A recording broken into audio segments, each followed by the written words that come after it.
새누리당 박근혜 후보가 공식 선거운동 이후 처음으로 울산을 찾아 표심 잡기에 나섰습니다. 민주통합당은 김두관 전 경남지사가 문재인 후보 지지를 호소했습니다. 경기 침체가 장기화되면서 경제 문제로 이혼하는 부부가 늘어나고 있습니다. IMF의 경제적인 갈등들도 이혼의 한 요소로 작용합니다. 그 실태를 취재했습니다. 한 달 전 인터넷 카페에서 만난 사람들과 자살을 시도하려다 경찰에 구조됐던 20대 여성이 결국 동반 자살했습니다. 이번에도 자살 사이트와 관련이 있는 것으로 보입니다. 여교사를 성폭행하려다 미수에 그치자 카메라로 촬영한 50대 어린이집 원장에게 법원이 징역 4년을 선고했습니다. 신고리 원전 3, 4호기에도 짝퉁 부품이 사용된 것과 관련해 환경단체가 건설 중단과 함께 검찰의 철저한 수사를 촉구하고 나섰습니다. 울산 지역 대형마트들도 오늘부터 자율 휴무에 들어갔지만 중소상인들의 불만은 여전합니다. 오늘 더 하나? 논다 이라 뭐. 안 날가가 미리 다 사가쁘는데. 현장 취재했습니다. 롯데호텔에 이어 호텔신라도 남구달동에 300실 규모의 비즈니스 호텔 건립을 추진하고 있습니다. 연말을 맞아 구세군 자선 냄비에 온정의 손길이 이어지고 있습니다. LTE로 현장 연결합니다. 여러분 안녕하십니까? 12월 12일 수요일 UBC 프라임 뉴스입니다.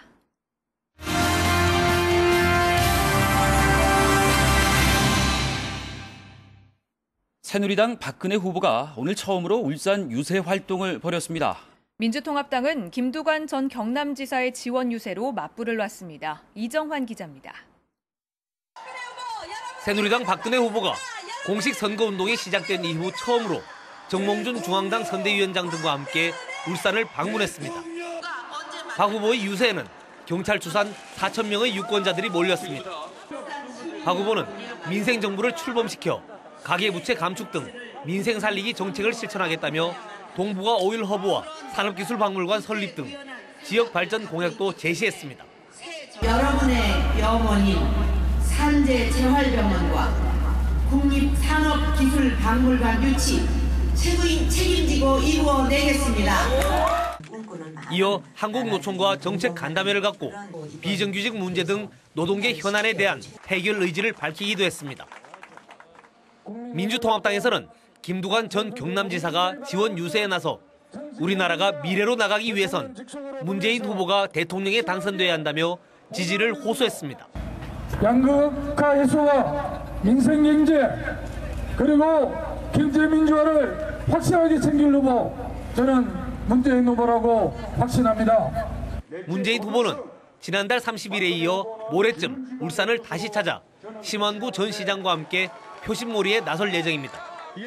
대선이 종반으로 치닫고 있는 가운데 부동층을 흡수하기 위한 박근혜, 문재인 두 후보 진영의 선거전이 하루가 다르게 뜨거워지고 있습니다. UBC 뉴스 이정환입니다. 울산 지역 일부 교수들과 변호사들이 문재인 후보 지지를 선언했습니다. 교수 12명과 변호사 19명은 오늘 기자회견을 갖고 이명박 정부 5년 동안 민생이 어려워지고 인권은 억압되었으며 남북 관계도 파탄에 직면했다며 한국 사회 개혁을 위해서 문재인 후보 지지를 결의했다고 밝혔습니다. 울산에서도 내일과 모레 이틀간 5개 구군청과 울산구치소 등 지역 6개 투표소에서 제18대 대선 부재자 투표가 실시됩니다. 울산 지역 부재자는 2만 6천여 명으로 지난 4월 총선 때보다 5천 명가량 늘어났습니다. 부재자 투표를 하려면 오전 6시부터 오후 4시까지 선관위로부터 받은 발송용과 회송용 봉투, 그리고 투표 용지와 신분증을 갖고 부재자 투표소를 찾으면 됩니다. 울산 지역 대형 마트들도 오늘부터 자율 휴무에 들어갔습니다. 한 달에 2번씩 수요일에 쉰다는 건데 중소상인들의 반응은 시큰둥합니다. 조현우 기자입니다. 북구의 한 대형마트. 출입문은 닫혀 있고 매달 2차례 수요일에 쉰다는 안내문이 내걸렸습니다. 휴무 사실을 미처 알지 못한 시민들은 줄줄이 발길을 돌립니다. 세차도 하고 이제 약도 좀 사러 왔는데 다른 마트로 가려고요. 한국체인 스토어 협회 결정에 따라 홈플러스 등 대형마트 빅3와 기업형 슈퍼마켓 등 울산 지역 대형 점포 10여 곳이 일제히 문을 닫았습니다. 코스트코도 뒤늦게 동참했지만 메가마트와 농협 하나로마트는 끝내 불참하면서 반사 이익을 누렸습니다. 대형마트 휴무의 효과가 얼마나 될지 전통시장에 직접 나와봤습니다. 김장철인데도 불구하고 여전히 썰렁하기만 합니다. 중소상인들은 대형마트 매출이 가장 낮은 수요일에 쉬는 건 생색내기라며 일요일 휴무를 요구했습니다. 오늘 더 안 와. 손님이 더 안 온다고. 논다 이러면 안 날가가 미리 다 사가쁘는데. 이런 가운데 북구와 동구청은 구청장이 일요일 휴무를 명령할 수 있는 조례 개정에 나서 내년 초 시행한다는 계획입니다. 저희들은 걱정이 많습니다. 이게 울산 시내는 동일 상권이다 보니 일요일 날 5개 구군이 동일하게 쉬어달라는 게 저희 요구사항이고요. 골목 상권을 살리지 못한 수요일 휴무. 여기에 모든 구군이 참여하지 않아 반쪽짜리에 그친 일요일 휴무. 결국 시민들의 혼란만 초래한 채 중소상인 살리기라는 당초 취지는 헛고가 되고 있습니다. UBC 뉴스 조인호입니다. 경기 불황 속에 이혼이 늘어나고 있습니다. 최근엔 일주일에 5, 60쌍이 협의이혼을 신청하고 있다는데요. 경제적인 어려움이 가정해체를 심화시키고 있다는 분석입니다. 이다루 기자가 보도합니다. 울산지방법원의 한 법정. 매일 오후가 되면 법원을 찾는 부부들이 잇따르고 있습니다. 요즘엔 일주일 평균 50쌍에서 60쌍이 협의이혼을 신청하고 있습니다. 주된 이혼 사유는 아무래도 요즘 경제가 불황이어서 경제적 어려움을 이유로 남편이 가정을 잘 부양하지 못한다고 그래서. 한국가정법률상담소에도 이혼 상담이 늘고 있습니다. 지난 석 달 동안 이곳에서 상담한 사건 가운데 30-40%가 이혼 문제인 것으로 나타났습니다. 성격 차이와 배우자의 외도, 가정폭력 등이 주 원인이지만 최근엔 경제적 문제로 인한 이혼 상담이 급증했습니다. 이혼에 있어서 가장 중요한 건 서로에 대한, 그러니까 배우자에 대한 이해가 가장 부족할 것 같고요. 그리고 이기적인 성향, 이 부분이 좀 많이 작용을 할 거고요. 부부간의 금전적 갈등이 이혼으로 이어지는 경우가 많아 실제 이혼을 고려하는 부부들은 앞으로 더욱 늘어날 것으로 보입니다. 실제 경기 침체가 시작된 지난 2010년 1370건이던 이혼은 지난해 1464건으로 7%가량 늘었습니다. 극심한 경기 침체가 가정해체로 이어지지 않을까 우려의 목소리가 높아지고 있습니다. UBC 뉴스 이다루입니다. 한 달 전 인터넷 자살 사이트에서 만난 20대 남녀 3명이 동반 자살을 시도하다 경찰에 구조된 적이 있었는데요.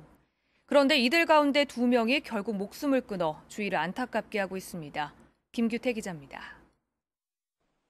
29살 정모 씨 등 20대 남녀 2명이 숨진 채 발견된 건 어제 저녁 8시 40분쯤. 부산의 한 모텔에서 연탄을 피운 채 숨져 있는 것을 업주가 발견해 경찰에 신고했습니다. 이들은 한 달 전 KTX 울산역 앞에서 다른 한 명과 함께 동반 자살을 시도하다 가까스로 경찰에 구조됐습니다. 저는 그것도 참 어렵게 그렇게 해가지고 했는데 아이고 안타깝다. 인터넷 자살 카페에서 만난 이들은 구직난 등 신병을 비관한 걸로 알려졌습니다. 이처럼 자살을 공모할 수 있는 인터넷 사이트도 문제지만 자살을 시도했던 사람들에 대한 사후 관리가 제대로 되지 않는다는 게 더 큰 문제입니다. 한 번이라도 자살을 시도했던 사람들의 재시도 비율이 70%가 넘지만 거의 70-80%가 다시 시도를 해요. 그걸 이제 방지하기 위해서 자살 재시도 위험이 있다고 판단되는 경우는 강제와 제도화된 추적 시스템을 만드는 것이 현실적으로는 가장 합리적인 방법이긴 하거든요. 울산엔 자살과 관련해 전문적인 예방과 치료, 관리를 할 수 있는 자살 예방센터가 아예 없습니다. 정신보건센터도 많이 부족하고 그다음에 현재 자살 예방센터도 없습니다. 그래서 그런 부분들이 조금 보완이 된다면은 관련된 기관들하고 자살 예방센터하고 이렇게 같이 연계해서 나갈 수가 있다고. 자살을 단순한 개인 문제로 돌리기보단 사회 병리 현상으로 받아들이고 제도적인 장치와 주변의 따뜻한 관심이 필요하다고 전문가들은 지적합니다. UBC 뉴스 김규태입니다.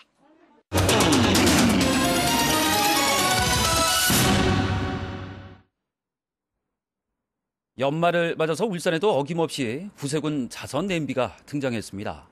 올해도 운정의 손길이 계속 이어졌으면 하는 바람으로 현장을 연결합니다.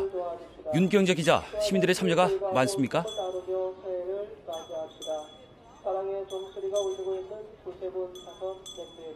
네, 그렇습니다. 제 뒤로 구세군 자선 냄비가 보이실 텐데요. 얼마나 모였는지 구세군 종소리를 따라가 보겠습니다. 1년 만에 다시 등장한 빨간 자선 냄비가 여기 있습니다.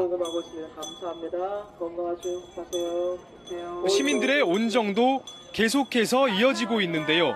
1,000원씩, 만원씩 모인 정성으로 모금함은 점점 차오르고 있습니다. 방금 모금 활동에 참가한 시민 한 분 만나보겠습니다. 오늘 모금 활동 어떻게 참가하게 되셨나요? 네, 적은 돈이지만 제 돈이 어려운 이웃에게 도움이 된다는 생각으로 참여하게 되었습니다. 네, 올해부턴 자선 냄비에 이렇게 신용카드 단말기가 부착됐습니다. 디지털 자선 냄비에서는 한 번에 2,000원씩 기부할 수 있습니다. 그럼 이번엔 추운 날씨에 고생하고 있는 구세군 만나보겠습니다. 올해 모금은 잘 이루어지고 있나요? 네, 불안 가운데서도 시민 여러분이 많이 참석해 주셔서 모금이 잘 원활하게 이루어지고 있습니다. 시민 여러분들께 감사합니다. 지난해 3,500만 원을 모금했던 구세군은 올해 목표를 4천만 원으로 잡았습니다. 현재 800만 원이 모금됐다고 하는데요. 모금은 크리스마스 이브인 오는 24일까지 계속됩니다.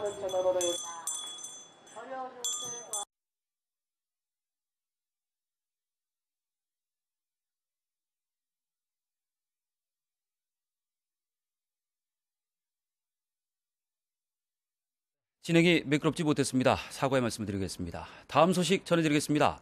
삼성그룹 계열로 국내 최대 호텔 기업인 호텔신라가 남구달동 현대해상 사거리 일대에 지상 20층, 객실 338실 규모의 비즈니스 호텔 건립을 추진하고 있습니다. 시행사인 SKT&D는 지난 5일 사업계획 승인 신청서를 제출한 데 이어서 10일 건축 심의를 신청했으며 남구청은 오는 21일 사업 승인 여부를 심의할 예정입니다. 바로 옆에는 롯데호텔이 지상 17층, 객실 354실 규모의 비즈니스 호텔을 추진하고 있어서 지역의 호텔 부족난이 해소될 것으로 기대됩니다. 울산대학교 병원이 26개월에 걸친 공사를 마무리하고 모레 울산 암센터 준공식을 갖습니다.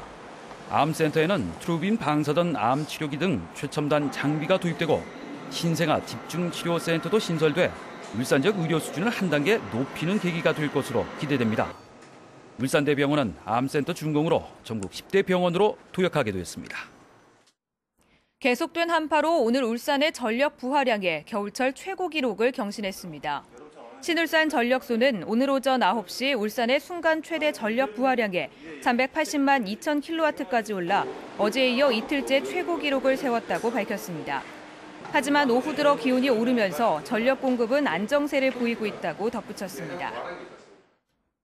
울주군 서생면에 건설 중인 신고리 원전 3, 4호기에도 짝퉁 부품이 사용된 사실이 밝혀지자 환경단체가 건설 중단을 요구하고 나섰습니다.